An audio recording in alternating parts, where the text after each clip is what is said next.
Are we good? I hope we're good. All right, let's set this up.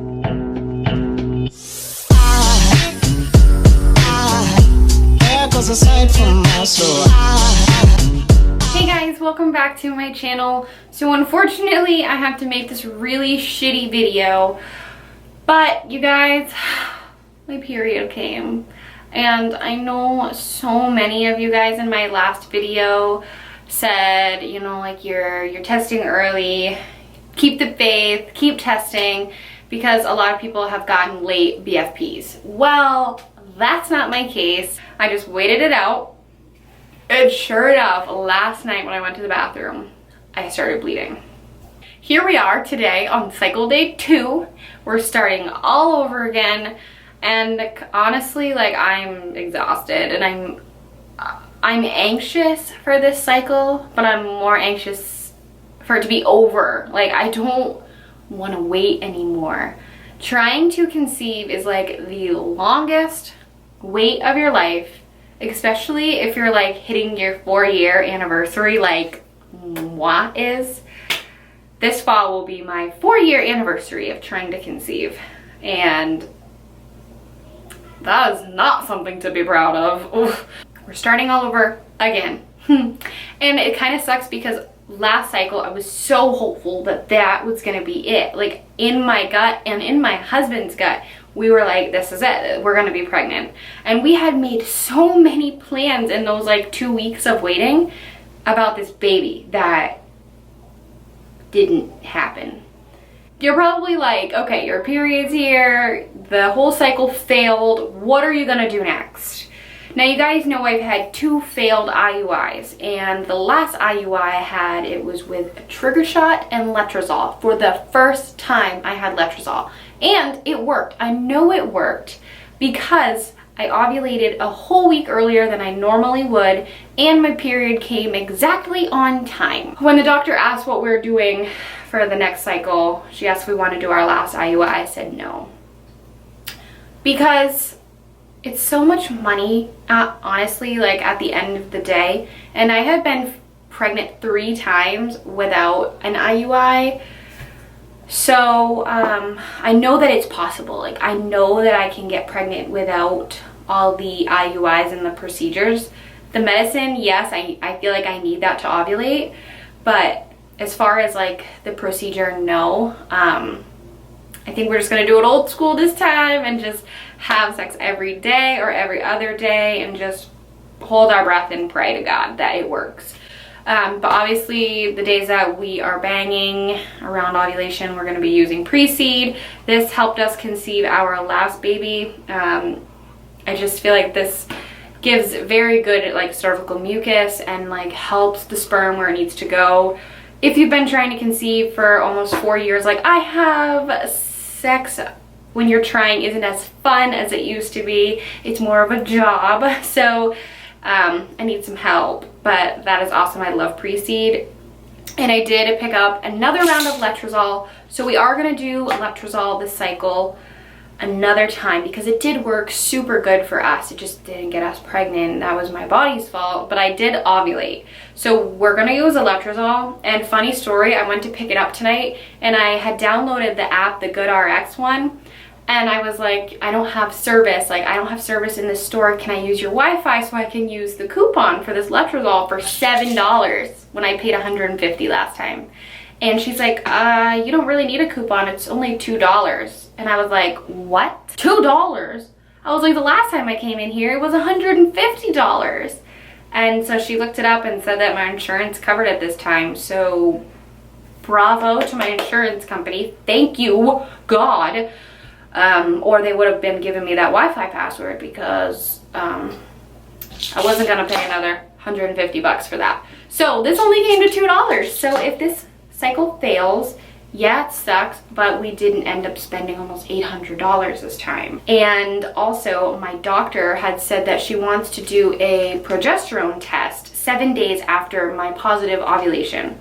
So if that tells us that I really did ovulate, then I'm on the right dosage of letrozole. But if it shows that I didn't ovulate, then they're gonna up my dose to a higher dose of letrozole. So cool beans for that. And I'm also going to start BBTing, or basal body thermometer temping, or whatever. It just basically like shows when you have ovulated and also when you get an implantation dip, and it also can like detect if you're pregnant because your temps stay high when you're pregnant.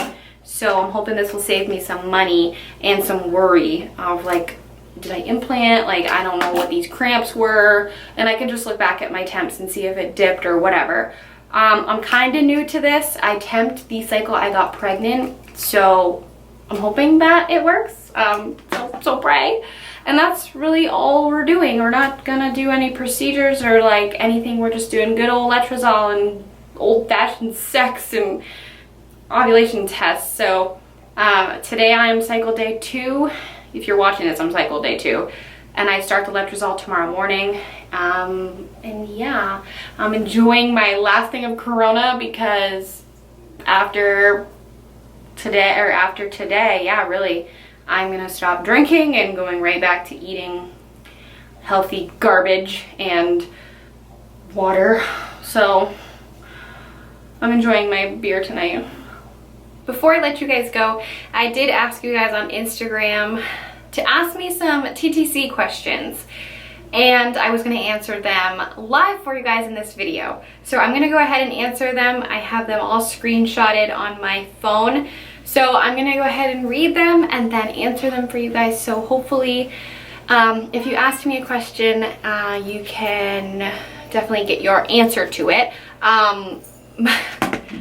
My cat just opened the door, so he's in here with me. And Wentz just opened the door too. I feel like Wentz is always budging in on my videos. It's probably because he's so far up my butt. Thank you, Ducky. Thanks for shutting the door for me. So, anyways. Hello, you handsome mom. Alright, let's start with the first one. The first one asks, have you ever looked into Inovell cell IVF, and what are your thoughts? No, I haven't looked into anything to do with IVF. I don't know what that is, but it has the word IVF in it. So no, I haven't looked into anything with IVF, just because I know that IVF for me and my husband is not an option if it ever got to that point. I hope it never does. What the hell are you doing to me? I hope it never gets to that point, but my husband and I cannot afford IVF, unfortunately. Our insurance doesn't cover infertility at all, so 20 grand for us, there's just no way we could swing it. So no, I have not looked into that. The next one is, what things have you tried in the past? So for things that I've tried in the past, we just tried having sex, and that didn't work. So then we went to the doctors and started with Clomid, and we were on Clomid for almost 2 years. And then I finally was like, after my miscarriage, like, we need to do something more. I feel like my miscarriage could have been avoided if we had better doctors. So that's when we went ahead and got a fertility specialist in a different area. And we love it now, but then we started letrozole and trigger shots and IUIs. So that's all we've done. What is he doing? Oh my God, Ducky Green.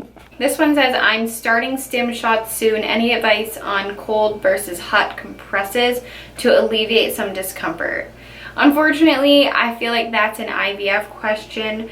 I've never done stim shots. I think that's a whole IVF thing. I'm not sure. I'm not too familiar with IVF, but I definitely haven't had cold and hot compressions with my IUIs. So yeah, I don't know how to answer that one. I'm sorry. As someone just starting IUI today, any tips?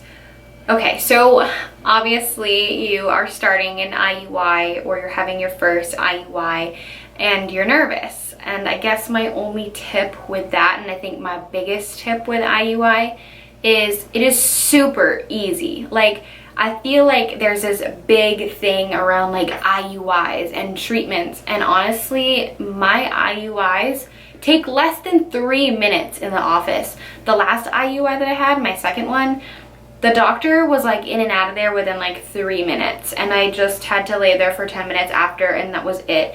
So my tip with IUI is they make it out to be this big procedure, but honestly, it's super easy. And honestly, there's like nothing to worry about. The pain, I didn't even feel any of my IUIs.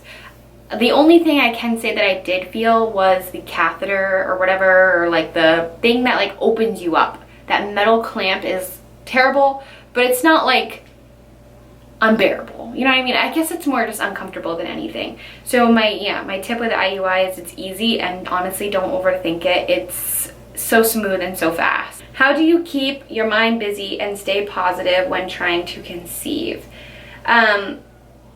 I honestly, I don't. While I'm trying to conceive, I'm psycho. I'm like literally psycho. I test every day. I symptom spot. I freak out. I stress. You know, it's funny because every new cycle, I'm always like, I'm gonna relax the cycle. I'm not gonna test early. And then here I am on like 2 GPO. I'm like, I think I'm pregnant. I don't have any advice. I always say I'm gonna relax, and I never do. I wish I had better advice, but I am like, I think TTC gets the best of all of us, and I think it's super hard for us to just relax and like keep our mind busy. How do you and your husband keep it all together going through this tough journey? My husband and I have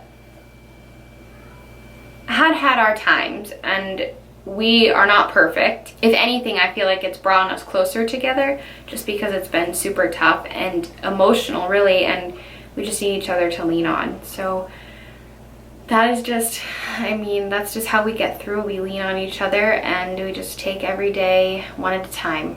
And the last question is, are you going to continue Clomid?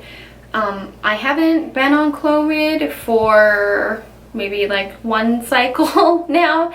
I'll probably never ever go back to Clomid. I have like used Clomid for 2 years. It only worked once for me, so my doctors don't want me on that. So right now I'm on letrozole and hoping that this is the last meds that we take to help us get pregnant.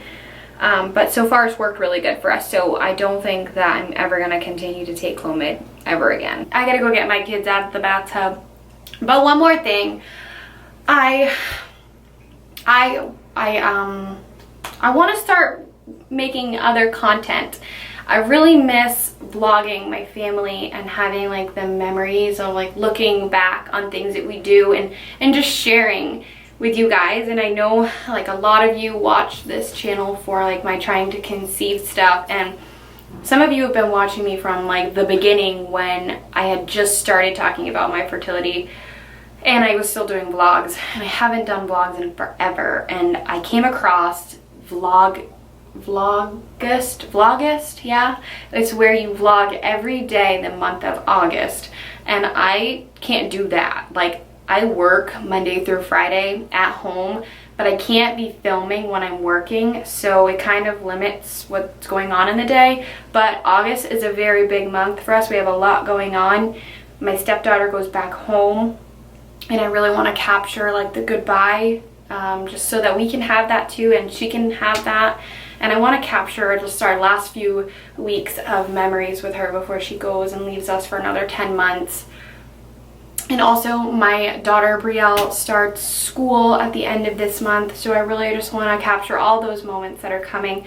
So just be prepared for some vlogs in between these TTC updates. I understand if you guys aren't into them. I know a lot of you are just here for the TTC thing, but if you enjoy my vlogs, then you will be seeing them soon. So I am very excited for this cycle. I'm anxious. I'm just ready for it to be over. I just want to be pregnant so bad, and I know that you guys know that. And to all my friends watching this, and to all of my TTC girls watching this, I'm sad that we all are not pregnant, but I hope that we can be pregnant all together pretty soon. And just thank you all for following my journey, and I appreciate all of your love and support, and I will see you guys in my next video. Bye guys.